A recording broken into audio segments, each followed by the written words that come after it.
साथियों, आज का खबर हमारे देश से ही संबंधित है, कोरोना वायरस से संबंधित है। लांसेट का एक टिप्पणी आया है भारत की स्थिति पर। आपने जरूर पढ़ा होगा। लांसेट एक जर्नल है, एक मेडिकल या साइंस जर्नल है और जो तकरीबन 200 वर्षों से इस क्षेत्र में काम कर रहा है। इसका लक्ष्य है दुनिया के लोगों की स्थिति को बेहतर करना, जीवन को बेहतर बनाना, ज्ञान के प्रचार और प्रसार से। यह कैसे करेगा? सोसाइटी में नए खोजों की, स्वास्थ्य से संबंधित खोजों की प्रचार करेगा और उसका जो गलत असर है, जो उसका दूसरा पहलू है, यानी अंधविश्वास, ज्ञानता का विरोध करेगा और बताएगा।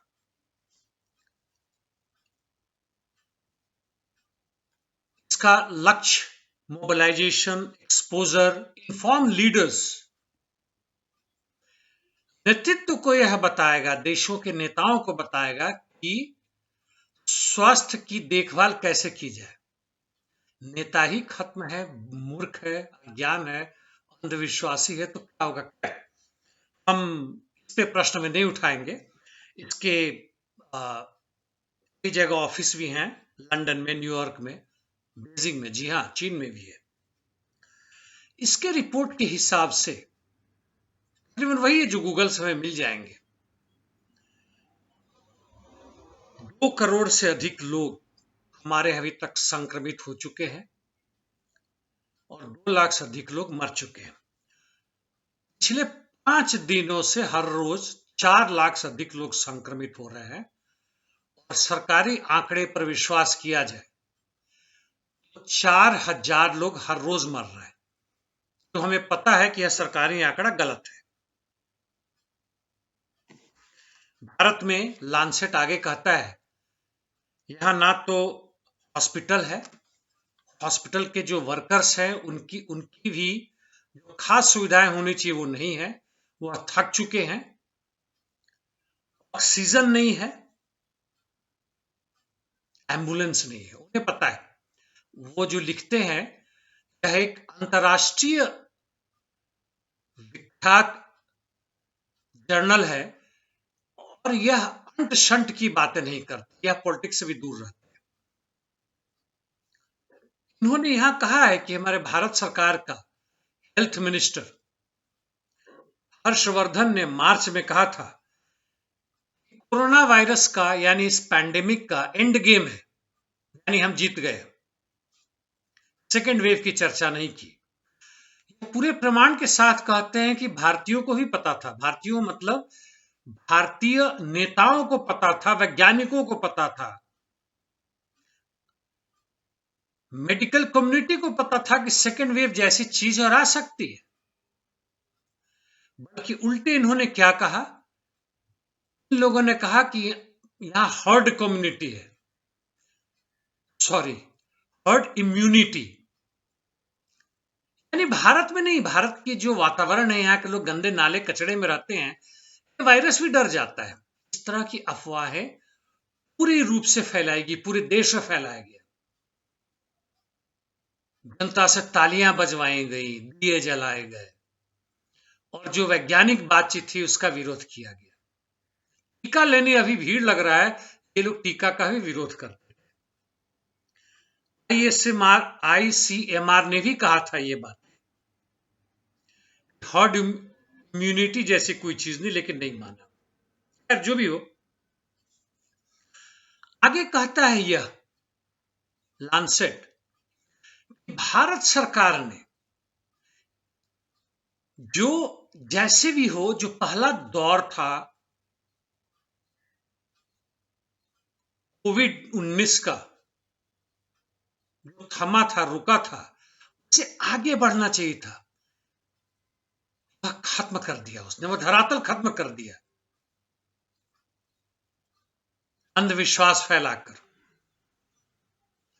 कुछ भी तैयारी नहीं की, ऑक्सीजन, एम्बुलेंस, अस्पताल में बेड, वैक्सीनेशन, कुछ भी नहीं। जी हाँ,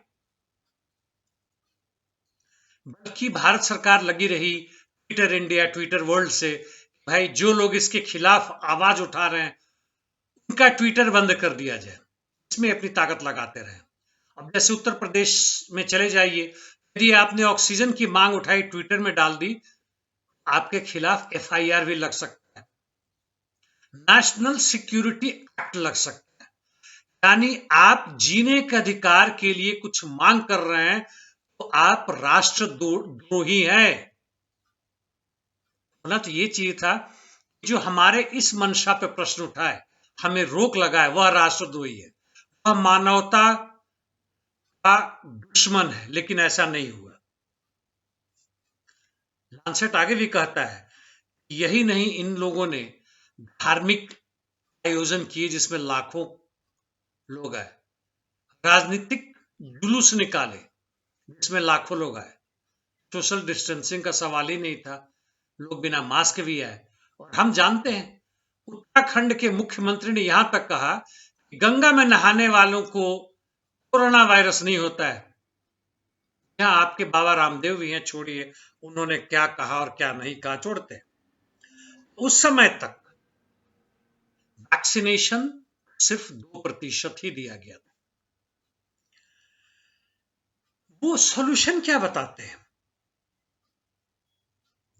सॉल्यूशन बताते हैं कि अभी भी यहां से रोकने के लिए मास वैक्सीनेशन जितनी जल्दी हो सके करें, जैसे भी मंगवाए दें।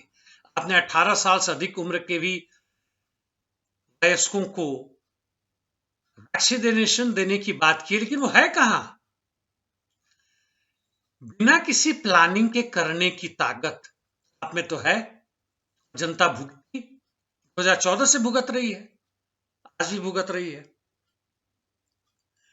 हम पूरे विश्व भर में मजाक बन गए। विश्व गुरु नेगेटिव रूप से विश्व का सबसे बड़ा पैंडेमिक सेंटर आज बन गया, जिसका मुकाबला मूर्खता और अंधविश्वास से हो रहा है, और हम मर रहे हैं। हमारे अभी भी लोग हैं, बहुत सारे लोग हैं अभी उसी पर लगे हुए हैं। यही एक से बात चल रही थी, बंगाल तो गया चुनाव में इसलिए भाजपा हारा क्योंकि वहां 65% मुस्लिम है। कमाल है यार, ये कहां से आंकड़े लाते हैं? पूरे भारत भर में 14% बंगाल में जमा हो गए, यानी बाकी जगह हिंदुत्व खतरे में नहीं है। 2014 के बाद से बाकी जगह खतरे में आ गए, मरने की बात हो रही है। जो भी आपकी प्रतिशत है उसी के अनुपात में आप मर रहे हैं, और यदि आप मरने वालों में से नहीं है, मूर्खों की भीड़ में नहीं शामिल है, मूर्खों के फौज में नहीं शामिल है, आप चुपचाप बैठे हुए हैं, यह समय है बचाने का। मास्क के पीछे अपनी आप कायरता दिखा रहे हैं। मैं यह नहीं कह रहा हूं कि आप कोरोना वायरस पैंडेमिक से ना बचे, सोशल डिस्टेंसिंग ना करें, मास्क ना लगाएं, टीका ना लें। हर रोज यदि संभव हो तो सुबह शाम भाप लें, गलाली करें गर्म पानी का, विटामिन सी लें, जिंक लें, एक्सरसाइज करें, इम्यूनिटी बढ़ाएं, बचें इससे। लेकिन इसका मतलब यह नहीं कि कायरता पूर्वक आप वर्ग संघर्ष का त्याग करके वर्गीय प्रेम पैदा करें, जी नहीं। आप यदि नास्तिक भी हैं तो नास्तिकता का मूल भाग भूल चुके हैं, यांत्रिक नास्तिकता के पीछे भाग रहे हैं। छोड़िए, हम भाग रहे हैं, भागना नहीं चाह रहा हूं। मैंने अपनी बातें तकरीबन आपको बताई है। सोचने की बात है, जरूरत है कि इस स्थिति में हम कैसे पहुंच गए, यह जरूरी है जानना। कई लोग कहते इतिहास लिखेगा, वे मूर्ख, इतिहास तो लिखेगा ही। हम वर्तमान में क्या कर रहे हैं, इतिहासकार को लिखने दो, भविष्य वाले इतिहासकारों को। आज हम क्या कर रहे हैं, जरा सोचो इसको। इसके साथ साथ आपके पेट्रोल डीजल के भी दाम बढ़ रहे हैं। अधिकांश जगह में 100 रुपए प्रति लीटर से अधिक हो गया है। मजे लें। जी हाँ, वैसे पेट्रोल की जरूरत किसको है, डीजल की जरूरत किसको है? एक और छोटा सा, करीब 4-5 दिन पुराना खबर है। हरियाणा और पंजाब के हाई कोर्ट ने